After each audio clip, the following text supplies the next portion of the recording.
Bienvenue à tous sur cette vidéo, je vais vous montrer comment est-ce qu'on peut faire un benchmark de netlinking en SEO. Donc c'est hyper intéressant qu'on commence une stratégie, justement une campagne SEO, de voir un peu où en sont les concurrents, qu'est-ce qu'ils font exactement, pour quelles raisons et comment est-ce qu'on peut s'adapter, la différence qu'il y a, l'écart avec les concurrents, etc. Pour cette vidéo, on va utiliser Majestic SEO principalement, donc c'est un outil spécialisé SEO.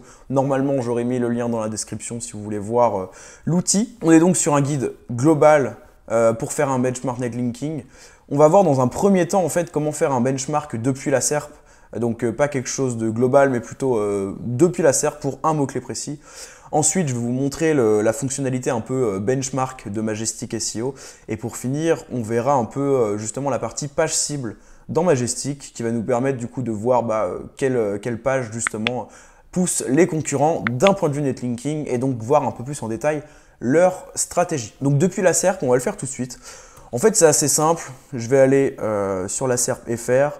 On va taper un mot-clé type agence SEO typiquement. Voilà. Je vais prendre mes concurrents. Donc là, je vais ouvrir les 3 premières pages qui sont devant moi. Et en fait, on peut utiliser justement l'extension Majestic. Donc là, je suis sur le site Eskimos, sur la page en question.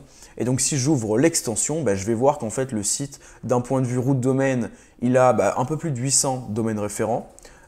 Et que la page en question, agence SEO, elle reçoit un backlink depuis un domaine référent. Vous pouvez faire ça justement avec les autres concurrents pour voir déjà d'un point de vue quantitatif sur le domaine, combien est-ce qu'ils ont de domaines référents et donc voir un peu d'un point de vue quantitatif où est-ce qu'ils en sont d'un point de vue netlinking comparé à vous au global. Et donc après, en fait, ce que vous pouvez faire, ce qui est quand même super, c'est que vous pouvez aussi analyser le deep linking. Typiquement, on voit qu'ici, Junto, ils ont 722 domaines référents sur leur nom de domaine, donc au sens large sur le site, mais qu'en fait, ils ont quand même 16 domaines référents vers leur page en question. Donc ouais, on voit qu'il y a une vraie intention de pousser cette page d'un point de vue netlinking. Et donc après, avec l'extension, on peut justement aller dans le détail, cliquer ici sur Backlinks, et donc là, voir tous les backlinks, enfin en tout cas une overview des backlinks qui pointent vers la page. Et on voit que là, à chaque fois, il y a des encres exactes, etc. Donc on se doute que Junto pousse cette page en linking intentionnellement, quoi. Vous pouvez le faire mot-clé par mot-clé. Moi, c'est typiquement ce que je fais quand j'ai un client, qu'on a un mot-clé très stratégique, etc., que je veux travailler un mot-clé précis. Et je vais voir d'un point de vue contenu ce que font les concurrents et je vais aussi comme ça faire un petit check avec l'extension pour voir ce qu'ils font d'un point de vue netlinking.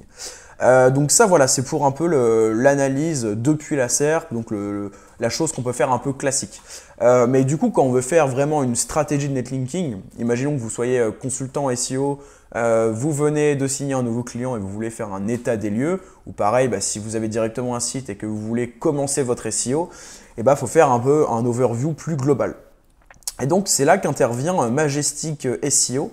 Donc, c'est un outil, encore une fois, spécialisé vraiment netlinking. Et on a notamment un onglet qui se trouve ici dans Compare. Et on a Summary, juste ici, donc le résumé, comparaison résumé. Et on peut ajouter en fait des concurrents. Donc là, vous voyez, j'ai mis mon nom de domaine à moi. Et si on reprend les concurrents de tout à l'heure, donc il y avait, je crois, eskimos.fr. On avait Junto, il me semble que c'est .fr aussi. Et peut-être noise.com. On peut faire comparer et là donc on va pouvoir tout simplement tout comparer, donc les indicateurs propres à Majestic, donc comme le TF, le CF, etc. mais aussi d'autres indicateurs un peu plus généraux que moi je vais préférer comme le nombre de domaines référents, le nombre de backlinks, etc. Donc là qu'est-ce qu'on voit typiquement? On voit que mes concurrents ont un TF et un CF plus élevés, donc c'est des scores d'autorité et de quantité on va dire qui sont proposés par Majestic. Moi, j'aime pas trop m'y fier parce que je trouve ça pas très fiable. C'est, on va dire, une vision d'un outil spécifique. Et si par exemple à côté vous allez sur SEMrush ou Ahref, ils vont vous donner d'autres scores. Donc moi, en général, ces scores-là, je préfère pas m'y fier. Par contre, c'est quand même intéressant de voir que voilà, moi j'ai 247 domaines référents. En plus, je sais qu'il y en a sur les 247, il y en a quasiment 200 qui ne sont pas souhaités, etc. Donc, ce n'est pas des vrais domaines référents, entre guillemets. Alors qu'en face, on a Eskimos qui a 843 domaines, Junto quasiment, un peu plus de 700 et Noise un peu moins de 500. Donc, on voit que globalement, j'ai du retard par rapport à ça. Moi, c'est vraiment ce que je vais regarder en priorité. Ça va être nombre de backlinks, nombre de domaines référents, ça permet un peu de dégrossir tout ça. Et si je commence une prestation avec un client, je vais tout de suite le comparer à ses top concurrents pour voir c'est qui un peu le leader là-dessus, etc. Évidemment, il faut toujours faire des analyses manuelles derrière, mais là, on est là pour faire un benchmark linking global, rapide et efficace. Donc voilà pour ça. Ensuite, du coup, la dernière partie, ça va être la partie un peu page. J'aime bien regarder, c'est-à-dire que typiquement, si là je veux faire un focus sur Eskimos, ou non, on va dire, bah si au final, voilà, Eskimos c'est celui qui a le plus de domaines référents, on peut partir du principe que c'est celui qui travaille le plus son netlinking, et donc on peut se dire, bah en fait, j'ai envie de voir concrètement qu'est-ce qu'ils font, quelle page ils ciblent au global. Donc déjà, il faut savoir que vous pouvez aller dans Site Explorer et entrer le domaine, d'ailleurs je vous invite à faire ça, entrer le domaine Eskimos pour analyser de fond en comble Eskimos. Donc voilà la courbe d'acquisition des domaines référents, etc.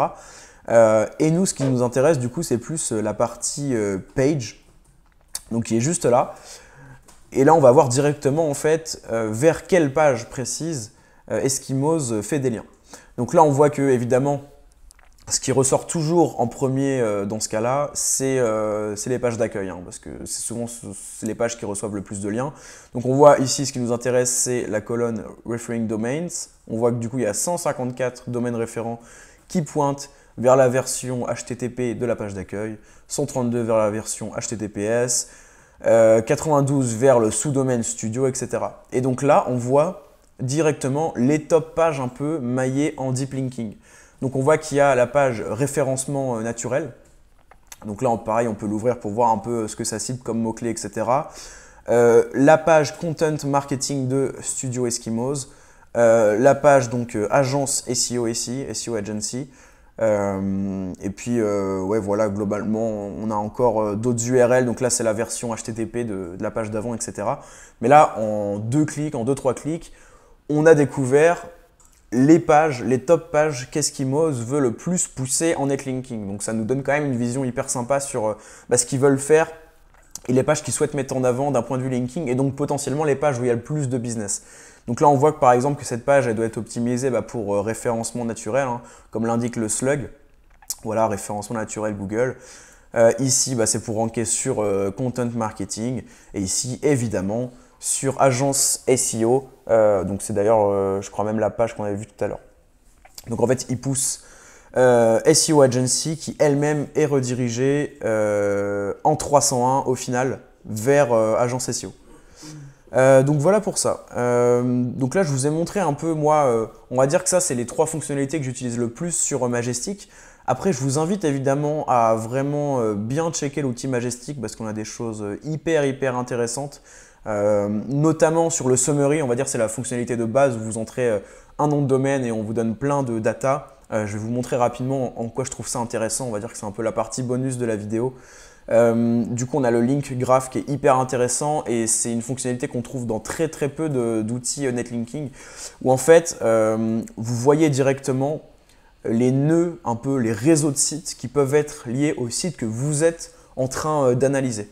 En fait ça vous donne aussi un score et vous pouvez juger si oui ou non le site fait partie d'un réseau de sites et donc si oui ou non Google peut lui attribuer potentiellement ce qu'on appelle le jus 0 en SEO, c'est-à-dire en fait en conclure que le site, comme il est dans un gros réseau de sites et tout, il façonne un peu trop son netlinking et donc dire que tous les liens qu'il va faire vont donner 0 jus en fait en SEO. C'est possible, c'est toujours dans l'hypothèse, mais en tout cas ça nous donne des clés de compréhension assez intéressantes. Et vous voyez par exemple le link graph ici, quand on a un réseau de sites, souvent on voit entre guillemets des grosses boules sur le côté avec des centaines, enfin même 200, 300 sites parfois qui s'interlinkent entre eux, qui se font des liens mutuels. Et donc là dans ce cas-là, si Majestic le crame, évidemment Google est capable de le cramer à son tour.